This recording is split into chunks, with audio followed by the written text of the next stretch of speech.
another case for that most famous of all manhunters, the detective whose ability at solving crime is unequaled in the history of detective fiction. Nick Carter, Master Detective. Tonight's curious adventure... Murder by Magic. Or Nick Carter and the mystery of the missing identity.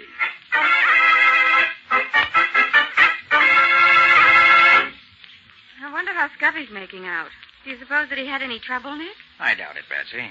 Scubby knows Philadelphia well enough to get all the information I want without any difficulty. Yes, but he's been gone 3 days now. He didn't plan to be gone that long, did he? Well, no, Patsy, but it's not always possible to tell in advance how long it's going to take to... Nick Carter's office. Nick there, Patsy? Well, Scubby. Yes, he's here. How are you making out? Oh, please put Nick on. I've got to talk to him and quick. Well, sure, Scubby. Here he is. Nick, it's Scubby. It sounds as though there was something wrong. Well, I hope not. Hello, Scubby. What's up? Nick, can you come to Chicago right away? Chicago? Thought you went to Philadelphia. So did I, but I landed in Chicago. What? And am I in trouble? What kind of trouble? I seem to have killed a man. Oh, now, don't try to be funny, Scubby. What's this all about? I'm not being funny, Nick. I'm really in a jam. I apparently killed a man last night. Oh, look here, Scubby. You certainly know whether you've killed somebody or not. But I don't, Nick. What makes you think you have? It says so in the paper. What paper? The Chicago papers. Oh, please, Nick, will you come out here right away? I've got to have help and in a hurry. All right, Scubby. Patsy and I'll leave at once. Where are you staying? In a little hotel on the edge of town called Paradise Mansion. I haven't dared to stir out of here since I read about the murder. Okay, Scubby, sit tight. We'll be there as soon as the plane can get us there.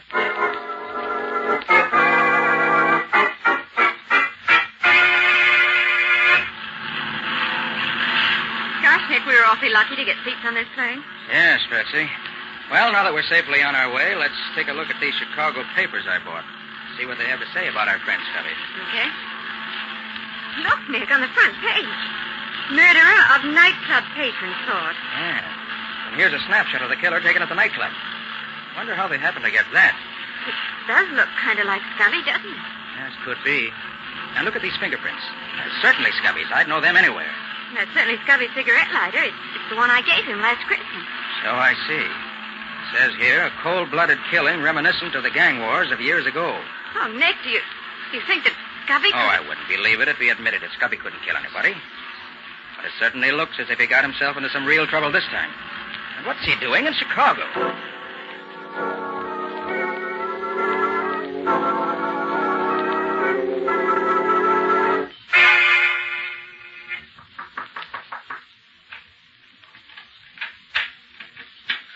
Oh, Nick. Hi, Scubby. Oh, I never was so glad to see anyone in my whole life. Scubby, are you...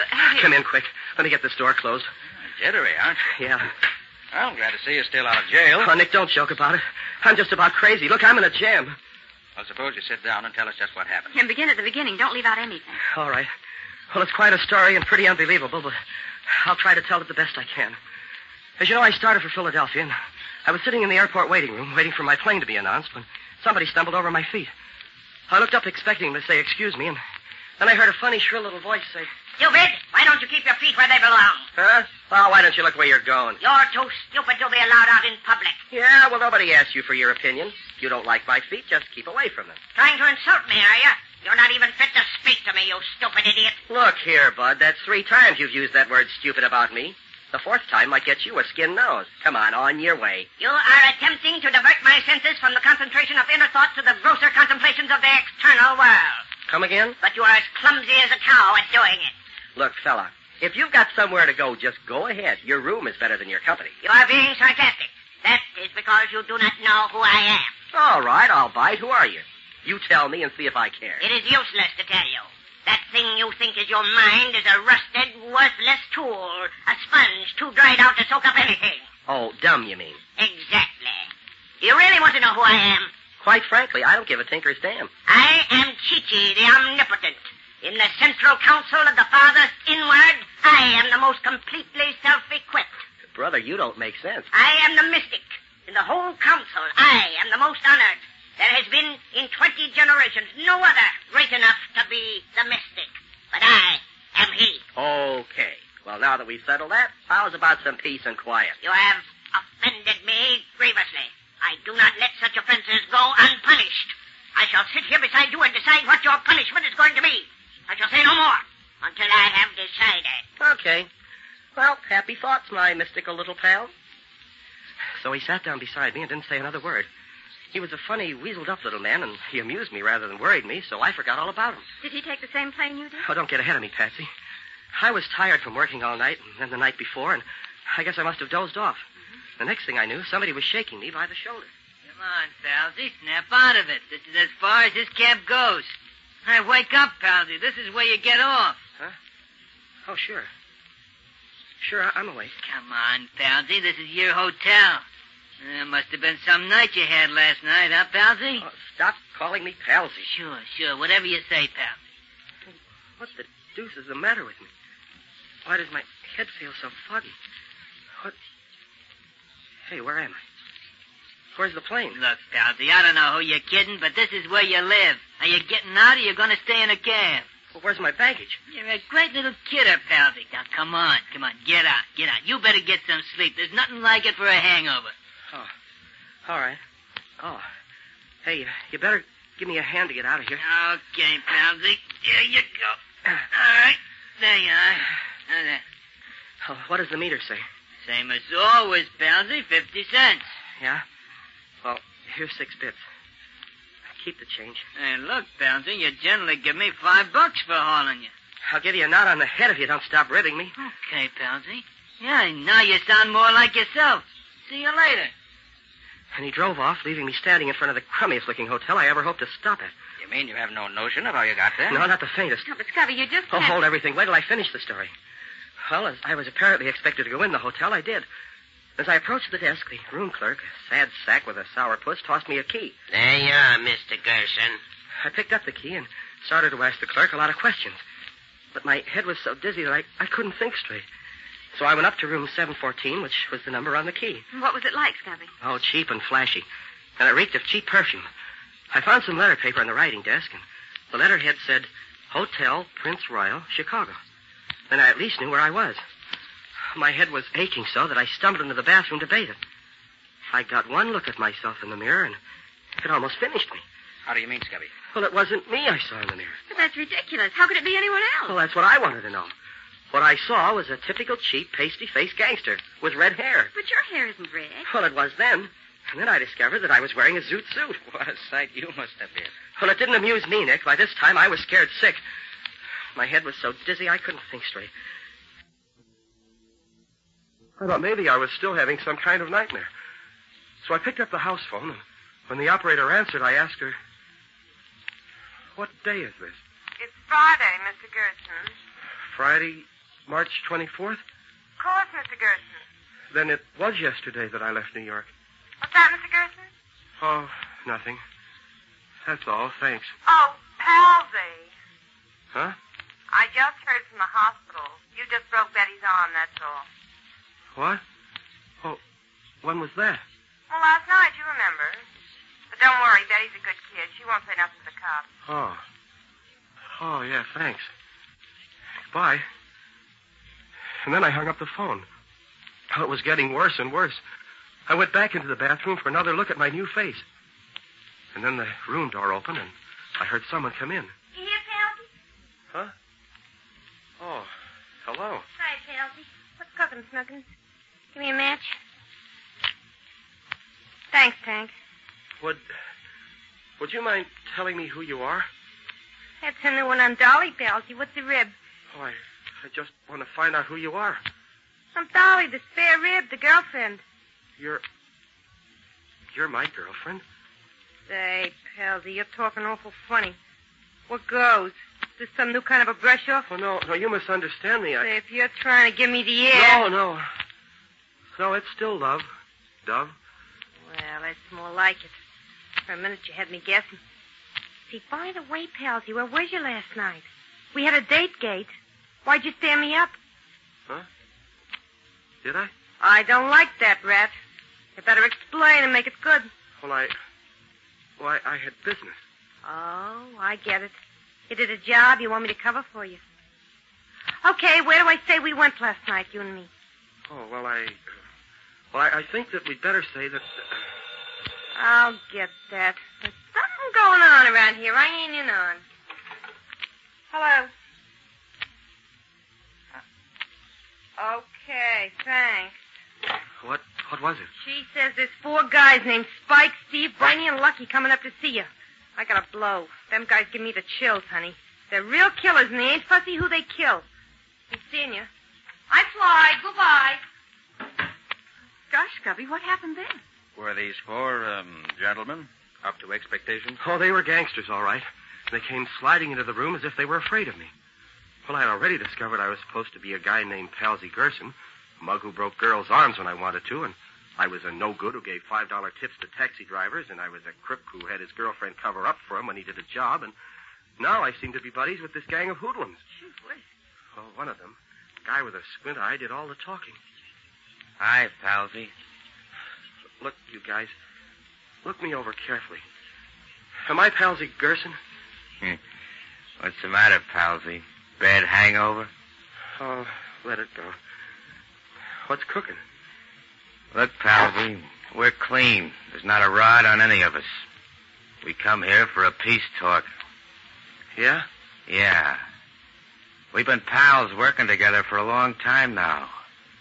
We've been like that, right? So what? So everybody knows we're tied up with you. Even the cops know it. Now, if you get pulled in, we all get pulled in, because the cops will figure we're all in it together. Oh, what are you getting at? It's about this rub-out last night.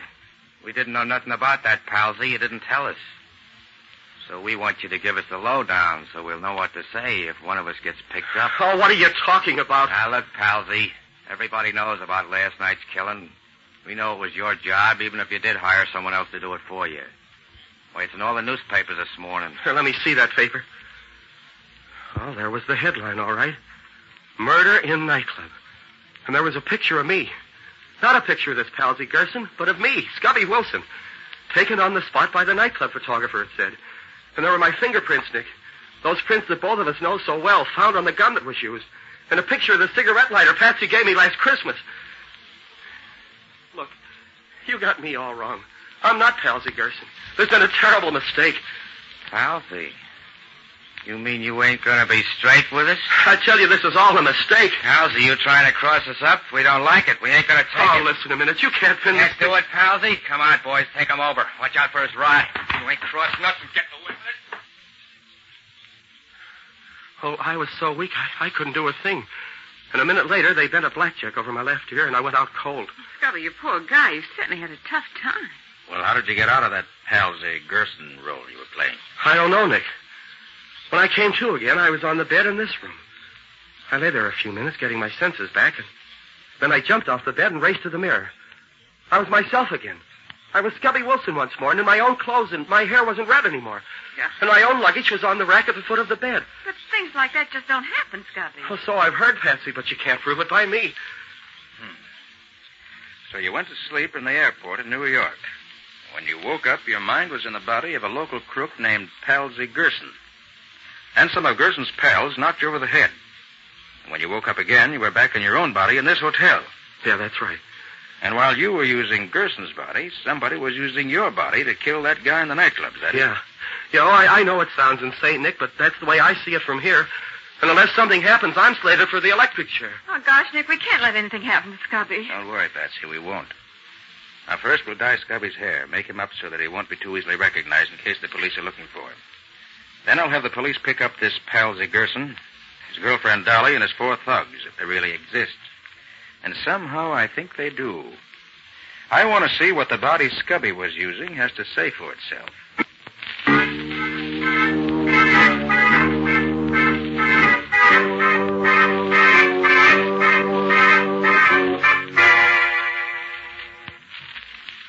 Well, Nick, these past 2 days haven't gotten us very far. We located Patsy Gibson, and he satisfied the police that he knows nothing about it. His girlfriend, Dolly, isn't the same girl who came to see me, and the telephone operator who called me Patsy has disappeared and can't be found. All of which adds up to a large round zero. You're wrong, Scubby. It all adds up to proof that you were part of a well-laid plan. But why, Nick? Why? Look, Scubby, if the police discover that you're the one who apparently killed the man in the nightclub, they'll arrest you. And I, even with my reputation for being on the right side of the law, will be arrested with you as an accessory after the fact. Police couldn't do anything else. All of which would be an excellent way for somebody to commit a murder. And at the same time, get someone he didn't like jailed for the said killing. Scubby, I think I'm the one they're after. And they used you to get me. But how are we going to stop them? They got proof that I did that murder. And we can't prove that I didn't do it. That's what I'm trying to do now, Scubby. Get that proof before the police catch up with us. So far, I haven't had... Oh, Patsy, see who that is, will you? Sure, Nick. Hold everything. Hold everything. We have warrants for the arrest of Scubby Wilson and Nick Carter in connection with the murder of John Walters.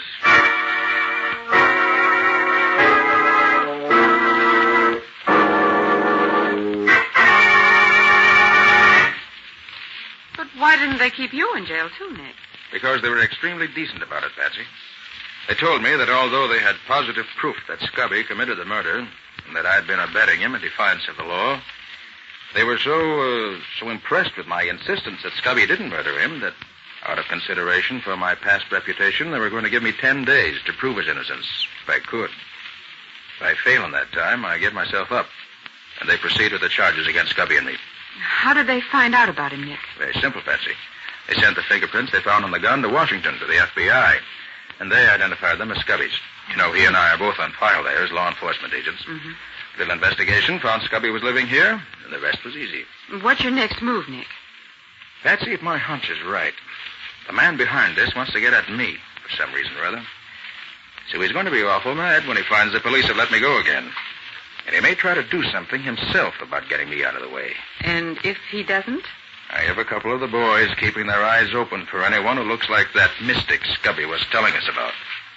I believe he's at the bottom of all this, Patsy. If I can lay my hands on him, I feel sure he can tell us all the answers. But he might mystic you, too, Nick, the way he did Scubby. He might. But I doubt it. Well, I'm going down to pick up a paper at the newsstand. I'll be right back, Patsy. Evening Journal, please. Thanks. Don't make any sudden moves, Bud. Looking for me? You Nick Carter? Yes. Then you're the one we want. What can I do for you? Keep your hands in plain sight so me and my two boys here don't have to do any sudden shooting. This ain't a water pistol I got here. I'll take your word for it. What do we do now? The mystic wants to talk to you. Come on. And come quiet.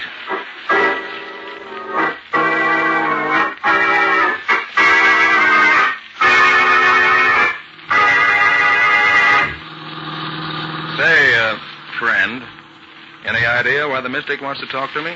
I don't think he likes the idea of the cops letting you go after they took you to the jug. He thought you was out of the way for keeps. So now he's going to do something himself about getting rid of me, huh? No. Me and the boys are going to do it for him. When? Now. As soon as we get down to the pier. Oh. An old abandoned pier, I suppose. Yeah. One where there ain't nobody to bother us when we take care of you. Just around the corner. What are you planning to do with me? A couple of sash weights tied to your legs will do the trick. After putting a couple of bullets through your head. Lucky. Yeah? You get out the sash weights and the rope. They're in the back of the car. Okay. Barney. Right. You go get the girl. We'll take care of both the girl and Carter at the same time, like the boss suggested. All right, Carter. You and me will walk out on the pier together. But don't forget, I got this little persuader in my hand. It's getting dark, which is what we want, but even if you can't see this 38 of mine, it's still there pointing at you. I have no doubt you're right, and I shan't forget. You know you can't hope to kill me and not pay for it. I'll take my chances on that, Carter. You ain't the first guy I bumped off, and you ain't going to be the last. This'll be far enough. Well, then, there's not much I can do about it, is there? No. Oh, is that the girl coming with your pal there? Where? Oh, yeah. Drop that gun. I'll break your arm. Drop it. No noise if you want to stay alive. I'll drop it. Thanks. Now, I'll take charge here. I'll do just as I say, and you won't get hurt, but try any funny business, you'll never see daylight again, you understand? Yeah, I got you. Didn't need to break my arm off, though. Fine. Here comes the girl and Bernie. Not a sound of you. Okay. Here she is, Spike. Got enough weight for the two of them? Answer him. Answer him right. Yeah. We got enough. Tell him to bring her over here. Bring her over here. Yeah, we're coming. She didn't want to come, but Drop your gun and get your hands up right quick. Like I said, get those hands up. Yeah. I'll take your gun, too. Now, Bernie, come over here. Just a little closer now. What are you going to do? It's getting dark now. It's time for bed. So I'm just going to put you to sleep. Like this. Gee, you're wonderful. You don't have to kill him, do you, I Carter? didn't kill him. You Nick Carter? Why, yes, I am. Oh, I've been praying something like this had happened, but I didn't think it would. Quiet. We're not out of the woods yet. All right. Hey, Be quiet. Spike, keep your mouth shut if you want to keep on living. When he gets here, tell him to bring you the weights and stuff. What'll I do with this stuff? Now, tell him. Bring this stuff over here, Lucky. Okay. Don't move, Lucky. I've got the gun this time. All right, young lady. Will you get the gun out of his pocket, please? All right. Here it is. I'll take it. Thanks. Now, Lucky, I want you to tie up your pal Bernie there. Huh? Then you can tie up Spike. Yeah, Then I'll tie you up. Give the finishing touches to all three of you and be on my way. You mean you're going to leave us here? That's exactly what I mean. Why, you All jerk. right, Lucky, get busy with those ropes. Time's getting short, and I've got a real score to settle with your boss.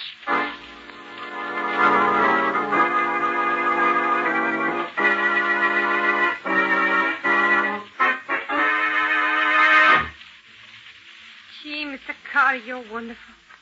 You sure these lugs ain't going to get out of these ropes? I'm sure. I've had lots of practice in this sort of thing. There. All right, come on. We can leave them there safely now. Say, look, I ain't told you who I am yet, have I? Why, no. Who are you? I'm Dolly. Dolly. You're not Gerson's friend. No, I'm the other one.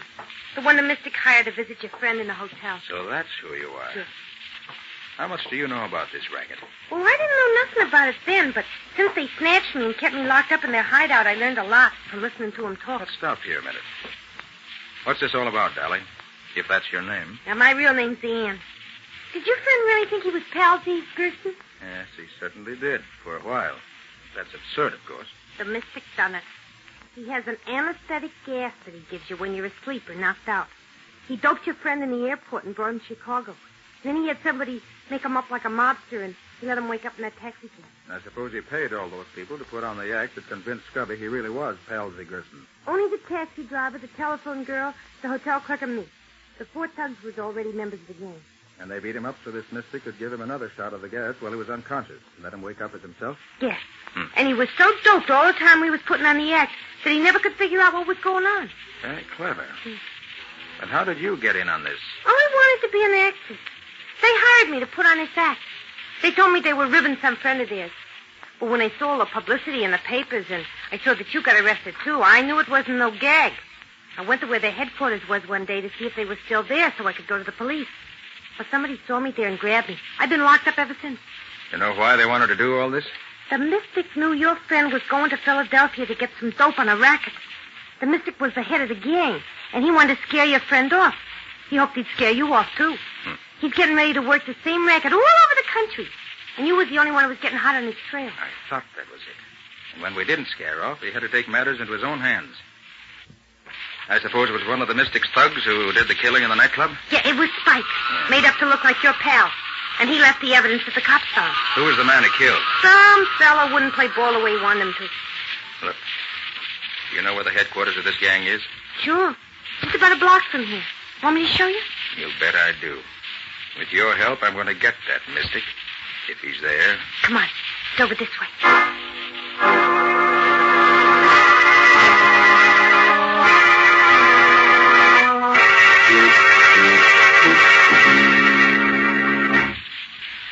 That's the place. That little house beside the warehouse. Is there another entrance? Yeah, round on the side. That's all.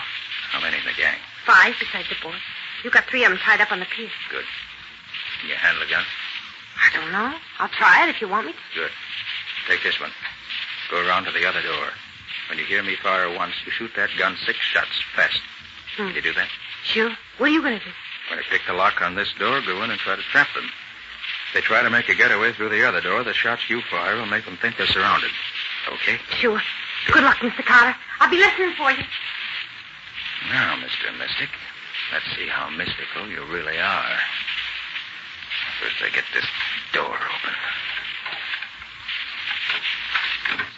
There. That was easy. Guess they're not expecting trouble. Now to find them. And with Spike taking care of Carter, and the cops taking care of that stooge of his, we'll have nothing to worry about any further. I guess we were too clever for the great Nick Carter. Think so, do you? Up with your hands, all of you. Make it snappy. Nick Carter, get him, boy. No good. You're surrounded. You can't get away. Guns, boss. We ain't got a chance. Drop your guns if you want to stay alive. Very well. We're too many for us this time. Drop your boys. Drop. Thank you. Now turn and stand up against the wall with your hands in the air. That's it. Oh, Ann. Ann, it's all over now. You can come in. Fight's over. You got him, Mr. Carter? Gee, you're a real detective, ain't you? All right, Ann. Go to the nearest telephone and call police headquarters. Yes. Tell them we have the correct answer to the killing that Scubby's charged with. And tell them to send some cops down here after them right away. Sure thing, Mr. Carter. Now, who's on top, Mr. Mystic? Why don't you try a little magic now? All right, Ann. Get going. Scubby will be very anxious to get this good news. I'm on my way, Mr. Carter. You mean you didn't have any police here with you? No, my mystical friend. Just me and the girl. But using my own special brand of magic, you couldn't tell the difference. And that's the kind of magic worth using.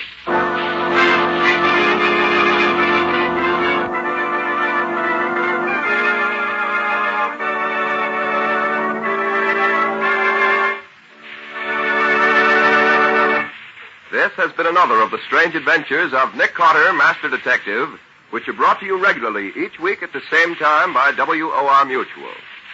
Well, Nick, I'd like to hear a few of the high spots from next week's story. Okay. Next week's story started with a cat. But not a common, ordinary cat. This one was a lemon-yellow Persian cat with a pedigree. The chase started when I tried to find the said pedigreed Persian puss, which had been stolen from its rightful and very ultra owner. But before long, I found I was involved in theft, kidnapping, murder, and other varieties of law-breaking. Which included being hit over the head and being shot at in the dark. Not exactly an amusing case. No, Patsy, it was a deadly serious case before it was finished. I call it A Cat Brings Death. Or The Mystery of the Missing Persian. And that's all for now. So long. So long, everybody. And so long to you both, Nick and Patsy. In the strange adventure you have just heard, Nick Carter was impersonated by Lon Clark, Patsy by Helen Choate, Scubby by John Kane. Original music was played by Lou White. The entire production was written and directed by Jock McGregor.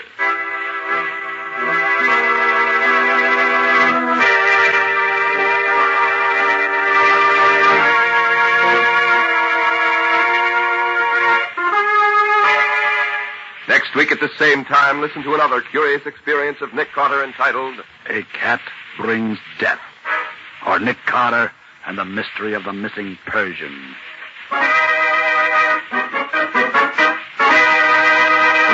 This story is a copyrighted feature of Street and Smith Publications, Incorporated. The Return of Nick Carter is produced in the studios of WOR and is broadcast over most of these stations every Saturday evening at 10:15 Eastern War Time.